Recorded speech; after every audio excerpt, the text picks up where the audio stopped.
A próxima palestrante é a Fernanda Gargiulo. Ela é nutricionista graduada pela Universidade Federal de Juiz de Fora, pós-graduada em nutrição esportiva e em nutrição funcional, NutriCoach pelo método SOUF e realiza atendimento individualizado de esportistas na ProEsport Juiz de Fora. A Fernanda vai falar sobre o tema Preparação para grandes desafios de Endurance e Ultra Endurance. Como a nutrição pode ajudar? Pessoal, primeiro eu gostaria de agradecer muito de estar aqui mais um ano com vocês. E o tema que eu vou trazer para vocês hoje é preparação para grandes desafios de Endurance e Ultra Endurance e como que a nutrição pode ajudar nesses desafios. É um tema bem abrangente, né? Provas de Endurance e Ultra Endurance são provas muito diferentes, a gente poderia citar aqui várias provas diferentes, mas eu vou me ater mesmo em colocar alguns pontos que eu vejo que a nutrição é, assim, primordial para esse tipo de atividade, para esse tipo de desafio. Então, a gente vai falar sobre 3 passos aqui extremamente importantes. O primeiro deles é a relação entre o ajuste da composição corporal e a performance física. Sem dúvida, quando a gente está pensando em uma atividade desse nível de endurance e ultra endurance, a performance acaba entrando muito aí e a composição corporal ela é extremamente importante para que o indivíduo tenha uma boa performance. Ajuste da alimentação durante a prova e o ajuste de hidratação durante a prova. Então, quando a gente está pensando na questão de ajuste de composição corporal, já está mais do que documentado que a estratégia nutricional que é mais interessante para ajuste de composição corporal é o equilíbrio ou o desequilíbrio do consumo e do gasto energético. Então, eu trouxe aqui para vocês esse slide mostrando esse balanço entre consumo e gasto. E quando a gente está pensando em alteração de composição corporal, é nele que a gente vai mexer. Então, se eu estou pensando em um ajuste de composição corporal para hipertrofia, para ganho de peso, eu vou gerar um desequilíbrio nessa balança, onde o consumo fica maior que o gasto. Quando eu estou pensando em manutenção de peso, e aqui a gente pode colocar também performance, eu estou pensando em um equilíbrio nessa balança, onde o consumo fica bem próximo do gasto. E quando eu estou pensando em redução de peso, geralmente em Endurance e Ultra Endurance, a maior preocupação dos indivíduos que eu já tive contato e que participam desse tipo de prova é justamente aqui, redução de peso. E a gente tem que gerar um desequilíbrio onde o consumo fica menor do que o gasto. Quando a gente está falando em performance, esse desequilíbrio gerado é extremamente importante de ser feito de uma maneira correta. Eu trouxe para vocês aqui um exemplo do que é o ideal da gente trabalhar quando a gente está pensando nesse tipo de prova. Normalmente, o indivíduo que participa de prova de Endurance ou Ultra Endurance, ele não participa de uma só ao longo do ano, ele participa de várias. E algumas são provas alvos deles, são provas que realmente eles consideram extremamente importantes. E aqui nesse ciclo que eu trouxe para vocês, esse é um macro ciclo de várias provas, onde a A é a prova-alvo do indivíduo. Eu tenho que pensar aqui em questão de mudança de composição corporal no quê? Quando ele chegar na prova A, por exemplo, que é o foco, eu já tenho que ter feito todo esse ajuste de composição corporal num período onde é que não estava demandando tanta energia. Então, a composição corporal, ela vai ser ajustada, as estratégias vão ser utilizadas no momento de preparação, no momento de base e nunca no momento de aumento de volume de treino, num aumento de volume, num aumento da busca por um aumento de performance, porque isso pode atrapalhar e desequilibrar muito, não só a performance do indivíduo, como também a saúde. E aí aqui eu trago para vocês um conceito extremamente importante de ser levado em consideração quando a gente está pensando em ajuste de composição corporal, que é esse conceito de disponibilidade de energia. O que é a disponibilidade de energia, né?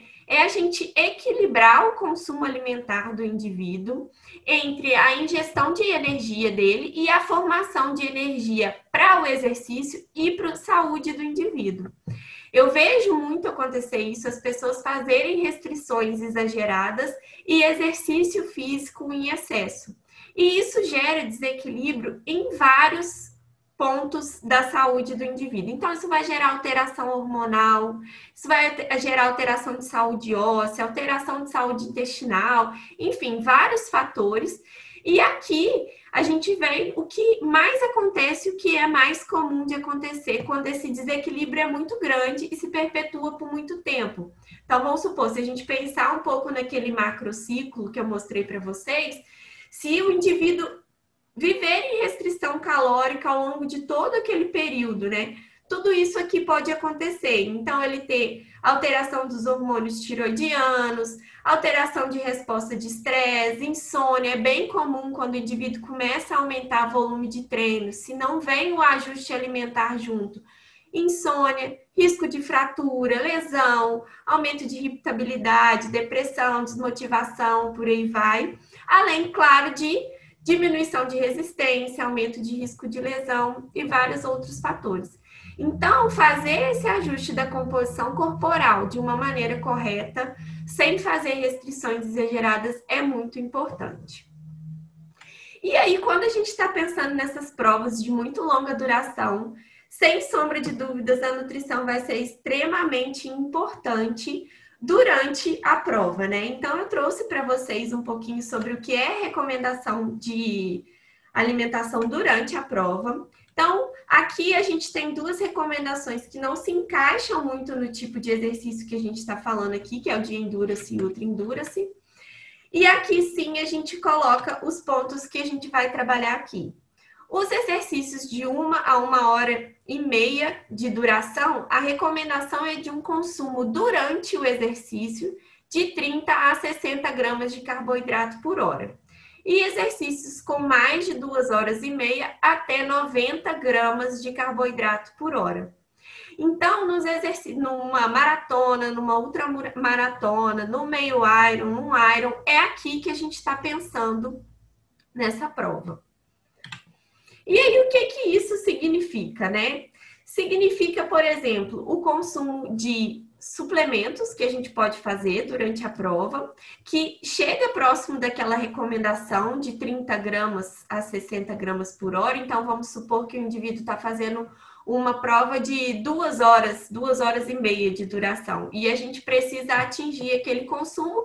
É isso daqui que a gente pode usar. Então, a gente pode usar de suplementos, a gente pode utilizar de alimentos. Então, aqui eu trouxe várias alternativas de alimentos que a gente tem. Em provas de Ultra Endurance, é muito comum a gente recorrer a alimentos, porque chega um momento que o indivíduo tem muita dificuldade de ficar somente com suplementos. E aí, vários fatores são levados em consideração para a gente chegar nessa estratégia nutricional, né? E isso tudo, claro, sendo testado ao longo dos treinos para a gente chegar numa alimentação durante a prova com segurança. Então, a gente vai pensar no tipo de alimento e suplemento que o indivíduo gosta, que ele tolera, como que vai ser esse fracionamento para conseguir atingir. Quando a gente está pensando em provas de, por exemplo, 5, 6, 7, 8 horas, né? Que é o Ultra Endurance, a gente tem que pensar muito bem nesse fracionamento para conseguir atingir a necessidade sem gerar questões de capacidade gástrica, então sem gerar desconforto gástrico, sem gerar alteração do funcionamento intestinal e respeitando sempre preferências alimentares. Então é isso que eu coloquei aqui para vocês. Tem gente que tolera super bem mastigar, comer. Tem gente que gosta de coisa mais salgada, tem gente que gosta de coisa mais doce. Então, tudo isso tem que ser levado em consideração na hora de pensar na estratégia de atingir a recomendação que a gente tem. E o outro ponto, que é extremamente importante, é a hidratação, né? O que é comum de acontecer nesse tipo de prova, como a gente tem um período muito longo, é o indivíduo entrar em desidratação. E aí, várias coisas, vários cuidados a gente pode tomar para evitar que isso aconteça. é considerado desidratação perdas maiores do que 2% do peso, né? Então, não deve se ultrapassar esse valor de uma perda de 2%. Eu vou mostrar para vocês como que a gente faz esse cálculo. Perdas maiores do que 6% em provas de endurance e ultra endurance, isso daqui pode acontecer com muita facilidade, por isso que é preciso ficar bem de olho. Pode levar, né, a hipovolemia, choque térmico, coma, morte. Isso já aconteceu, a gente tem históricos em provas muito longas, então é algo para a gente ficar bastante atento. A desidratação aumenta vários pontos aqui que estão relacionados à diminuição da performance física. Então, por exemplo, aumenta a frequência cardíaca máxima, aumenta o índice de percepção de esforço, isso pode, sem dúvida, refletir numa queda de performance. Existe uma redução de VO2 máximo, de fluxo sanguíneo, de taxa de sudorese, enfim, várias alterações vão acontecendo a ponto de dificultar a performance e até mesmo chegar em episódios mais graves, como esses acima de 6% de desidratação. E como que a gente avalia a desidratação? Tem duas formas. A mais fácil é a gente ir pela cor da urina. Mas o que eu gosto de usar, e é bem usual e bem fácil da gente conseguir fazer isso até nível de consultório, é um testezinho de hidratação simples, onde o indivíduo pesa antes e depois, e a gente faz esse percentual de perda. Então, eu faço o peso inicial menos o peso final, divido pelo peso inicial e multiplico por 100. Aqui eu tenho qual que é o percentual de perda desse indivíduo. A partir daí, a gente vai estipulando a necessidade de água por hora, se a gente vai ter que entrar com algum recurso para melhorar a hidratação, como a reposição de eletrólitos e por aí vai. E aí, várias coisas a gente pode fazer para prevenir também essa desidratação, como, por exemplo, conhecer o local da prova, né? Se a prova é num local mais quente ou se é no local mais frio, se é no local de umidade mais alta ou no local de umidade mais baixa. Então, vários fatores podem ser considerados para a gente estipular essa questão da desidratação. E, além disso, a gente pensar na quantidade de água ingerida antes, durante, que vai ser a partir do teste de hidratação que a gente faz, e depois. Então, a alimentação e hidratação antes são extremamente essenciais para a gente manter um bom estado de hidratação e manter uma boa performance nessas provas. O que a gente tem de recomendação antes do exercício é que esse indivíduo faça um consumo de 5 a 10 ml por quilo de peso de 2 a 4 horas antes de iniciar o exercício. Uma recomendação prática que eu sempre dou para os meus pacientes também é ficar de olho na cor do xixi no dia anterior e na manhã da prova.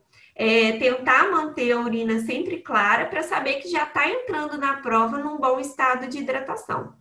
E, além disso, as estratégias de sobrecarga de carboidrato que a gente faz nesse tipo de prova, onde durante 1 a 2, 3 dias antes da prova, a gente faz um aumento expressivo para de 6 a 12 gramas de quilo de peso por dia, na alimentação de 6 a 12 gramas de carboidrato, tá?